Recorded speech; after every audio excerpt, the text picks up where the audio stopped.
असदुद्दीन ओवैसी का हाल तब बेहाल हो गया जब इस शेरनी बहन ने मुस्लिम महिलाओं के लिए भरी सदन में आवाज उठाई। इस शेरनी बहन का पूरा बयान आपको भी सुनना चाहिए, तो चलिए सुनते हैं श्रीमती पूनम महाजन जी को। धन्यवाद आदरणीय अध्यक्ष महोदय, आपने मुझे इस बिल पे बोलने का मौका दिया और इस मौके पे चौका कैसे होगा तो मुझे किसी और के बाद बोलने का मौका दिया, तो जिन्होंने इतनी मुबारक बातें दी तो उनको भी 2-4 मुबारकें हम भी दे दें। उस मुबारक पे एक मैं बात कहना चाहती हूँ, बहुत सारे लॉ उसकी अभ्यास विशारद यहाँ पे बैठे हुए हैं जो अपनी महिलाओं के लिए सब तंग आ गए हैं पहली शादी में, ये मैंने देखा। लेकिन जब वो मुबारक बात दे रहे हैं, मुझे एक बात का इल्म हो रहा है कि समझो ये मुबारक बात हम सबको दे रहे हैं। यहाँ पे बैठे चचा हैं जो चिल्ला रहे थे, यहाँ पे बैठे हम सब हैं, मैं भी एक बेटी की माँ हूँ। कल जाके गलती से आपके परिवार में, एक खुशहाल परिवार में, उस बेटी को व्हाट्सएप पे तलाक तलाक तलाक बोल दिया आपकी बहू बेटी को, तो आपको मुबारकबाद देंगे या आपके लिए हम दुख पैदा करेंगे? इसका मुबारकबाद का अर्थ क्या होता है? महिलाओं के सशक्तिकरण के लिए जब हम बात करते हैं, मुझे मेरी बचपन की कहानी याद है। मैं खुद मराठी माध्यम में पढ़ी हूँ अध्यक्ष महोदय, तो अंग्रेजी हम एक 10वीं 12वीं साल के होने के बाद सीखते हैं। तभी ही और शी का मतलब थोड़ा बहुत सीखते सीखते आगे पढ़ रहे थे। मैंने एक बार अपने पिताजी को आके पूछा कि बाबा ही और she how is it place?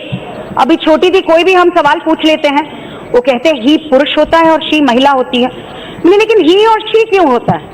कि कहते हैं ही तो पुरुष होता है, लेकिन ही के पहले एस लगाया है क्योंकि सुपीरियर टू ही वो महिला शी होती है। ये मेरे पिताजी ने सिखाया है और इसी विचारधारा को हम लेके चलते हैं।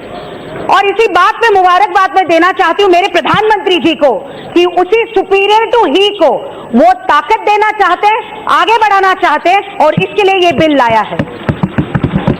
विवाह पद्धति के बारे में जब हम बात करते हैं, इट्स अ सेक्रेड इंस्टीट्यूशन। आप उसको बिजनेस कहते हैं, क्या कहते हैं मुझे पता नहीं, उसको क्या कहते हैं, कॉन्ट्रैक्ट। लेकिन हमारे विवाह में एक पवित्र संस्कार माना जाता है और इस पवित्र संस्कार को वो कोई भी धर्म हो, जात हो, हर वक्त एक पुरुष और महिला जब शादी करते, वो हिंदू हो, मुसलमान हो, क्रिश्चियन हो, in sickness in health I am with you. जब मैं शादी कर रहा हूं तो मैं तुम्हारे साथ रहूंगा, मैं तुम्हारे साथ रहूंगी। जब सप्तपदी में हम शपथ लेते हैं तो हर 7 सवालों पे हम एक दूसरे के साथ रहते हैं। ये विचार लेके हम चलते हैं और मैं मुबारकबाद इसलिए देना चाहती हूँ कि इसी पद्धति को हर किसी को उस ताकत के रूप से हम आगे बढ़ाना चाहते हैं। धर्म की परिभाषा हर कोई अपने रूप से बता सकता है, धर्म की परिभाषा अपने रूप से कोई भी उसको आगे ले जा सकता है, लेकिन धर्म की परिभाषा के साथ जिस समाज में हम रह रहे हैं उस समाज की परिभाषा भी धर्म के साथ आगे बढ़नी चाहिए। आज समाज बदल रहा है, समाज ये विचार कर रहा है कि जिस रूप से भारत देश आगे बढ़ रहा है, विश्व आगे बढ़ रहा है, हमें हमारे धर्म के विचारों में भी कहीं ना कहीं जाके बदलाव लाना चाहिए। और मैं ये कहना चाहती हूँ कि जिस धर्म से मैं आ रही हूँ हमने भी बदलाव लाया, उस बदलाव पे विषय भी चले, सती की प्रथा हो, वो चाइल्ड मैरिज हो, वो कोई भी विषय हो, उसमें भी समाज के सुधारक उस विचारों को, उस कानून को आगे बढ़ाने के लिए समाज सुधारक आगे बढ़ रहे थे और उस समाज सुधारकों ने इसको आगे बढ़ के 1956 में हमें भी डिवोर्स के लिए वो ताकत मिली कि ऐसे कुछ नहीं कि पति तुमको कहे तो तुम एक दूसरे पत्नी को छोड़ दें, लेकिन पत्नी चाहे तो वो भी लड़ सकती है। ये ताकत हमें हमारे समाज में कानून ने दी है। कानून यही कहता है कि समानता हर किसी को चाहिए। कानून ये भी कहता है, गांधी जी के 3 बंदर हम कहते हैं कि बुरा सुनना नहीं चाहिए, बुरा बोलना नहीं चाहिए और बुरा कहना भी नहीं चाहिए, लेकिन कानून ने समाज में हमें ये सिखाया है कि बुरा हो तो उसे सहना भी नहीं चाहिए और उस सहने के खिलाफ हम सब हैं। 21वीं सदी में मंगलयान चल रहा है। आज इसरो की सबसे ज्यादा साइंटिस्ट महिलाएं हैं और अभी भी हम मुबारकबाद दे रहे हैं कि महिलाओं को ट्रिपल तलाक दे दिया तो चल जाएगा, कुछ नहीं होता, उसके बारे में हम क्या कर सकते हैं।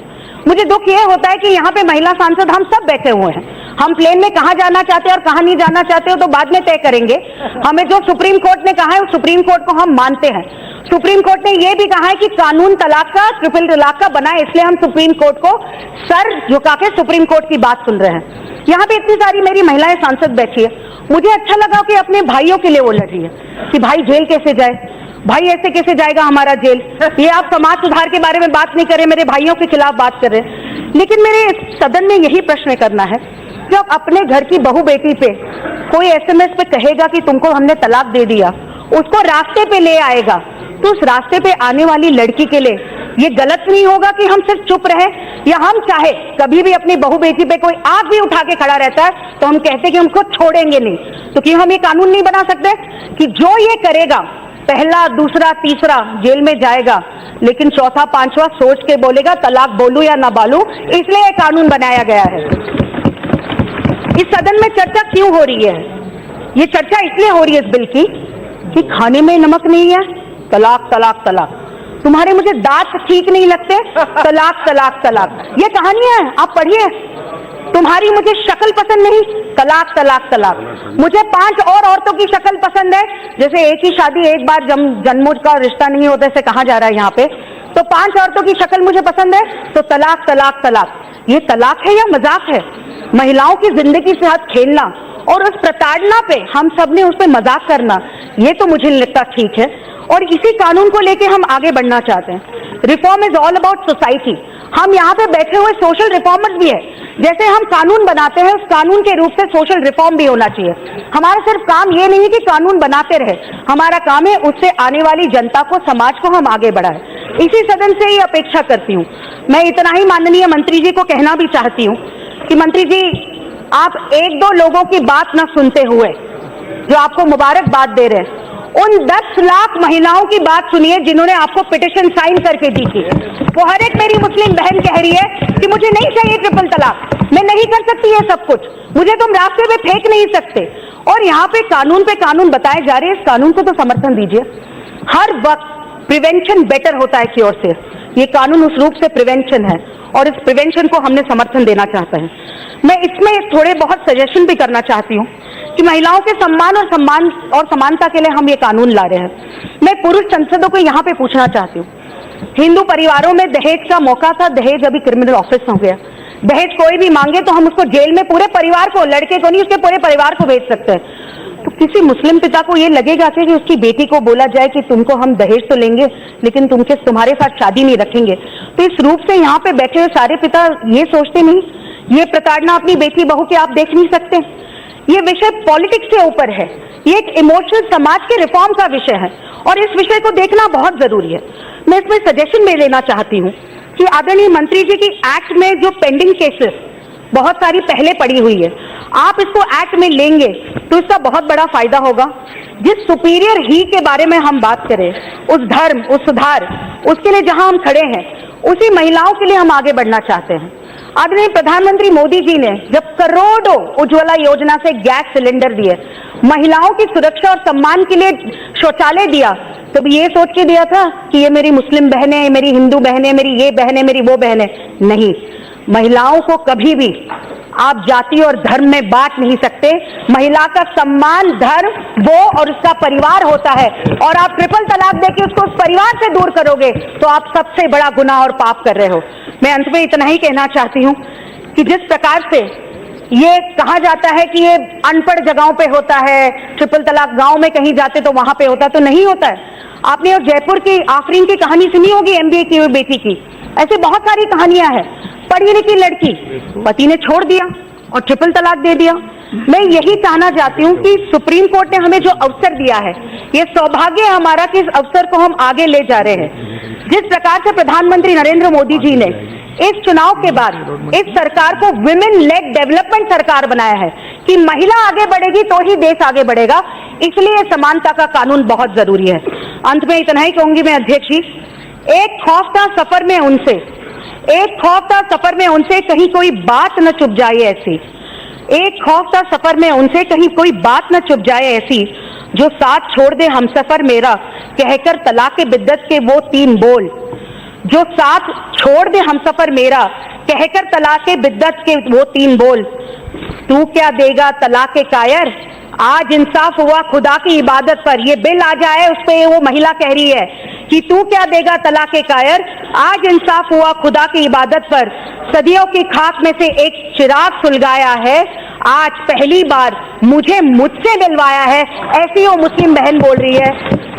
शाहबानों की तकलीफ की खाक से शायरा बानो ने एक चिराग सुलगाया है और उस चिराग के साथ हर एक मुस्लिम महिला के साथ खड़े रह के आदरणीय प्रधानमंत्री ने उससे मिलवाया है। और मैं आदरणीय मंत्री जी रविशंकर प्रसाद जी को धन्यवाद देना चाहती हूं कि ये बिल सिर्फ महिला सशक्तिकरण का नहीं है, पूरे विश्व को हमारी ताकत दिखाने का है कि हम सबका साथ, सबका विश्वास और सबको साथ में लेके महिलाओं को सम्मान देके, महिलाओं को आगे बढ़ा के, नारी तू नारायणी, ये सिर्फ विचारधारा नहीं है तो हम करके दिखाते हैं। ये करके हम बिल को आगे बढ़ाएं और उसका मैं समर्थन देना चाहती हूं। बहुत बहुत धन्यवाद। दोस्तों, चुनाव चाहे बिहार का हो, महाराष्ट्र का हो या फिर बंगाल का, उसकी धुरी पर बने रहते हैं असदुद्दीन ओवैसी। कॉलेज के दिनों में क्रिकेट के मैदान में बतौर तेज गेंदबाज उतरने वाले ओवैसी अब सियासी दलों के विकेट गिरा रहे हैं। पहले उन्होंने बिहार चुनाव में हाथ आजमाया और फिर बंगाल चुनाव में। बिहार में उन्होंने 5 सीटें जीतकर राजनीतिक थर्ड अंपायर को चौंका दिया। माना गया है कि उनकी वजह से कांग्रेस और आरजेडी का महागठबंधन सत्ता की दहलीज तक पहुंचकर रुक गया। हालांकि बंगाल में वो कोई कमाल नहीं दिखा पाए, लेकिन उनके आने से माहौल जरूर गर्मा गया। बहरहाल अब AIMIM के चीफ ने आने वाले 2022 के यूपी विधानसभा चुनावों में 100 सीटों पर लड़ने का ऐलान कर दिया है। उनके इस ऐलान के बाद सियासी सरगर्मियां तेज हो गई हैं। अनुमान लगाया जाने लगा है कि सपा, बसपा और कांग्रेस को इसका अच्छा खासा नुकसान हो सकता है और मुस्लिम वोटों के बंटने का फायदा बीजेपी को मिल जाएगा। इससे पहले ये कयास लगाए जा रहे थे कि AIMIM और बसपा साथ मिलकर यूपी का चुनाव लड़ेंगे, लेकिन बसपा सुप्रीमो मायावती ने साफ कर दिया है कि उनकी पार्टी पंजाब, उत्तराखंड और उत्तर प्रदेश में अकेले कमान संभालेंगी। उनकी पार्टी किसी के साथ गठबंधन नहीं करेंगी। ओवैसी के साथ यूपी में मायावती ही नहीं बल्कि सपा प्रमुख अखिलेश यादव भी किसी भी सूरत में हाथ मिलाने को तैयार नहीं हैं, जबकि वो सूबे में तमाम छोटे छोटे दलों के साथ मिलकर चुनाव लड़ने की तैयारी में जुटे हुए हैं।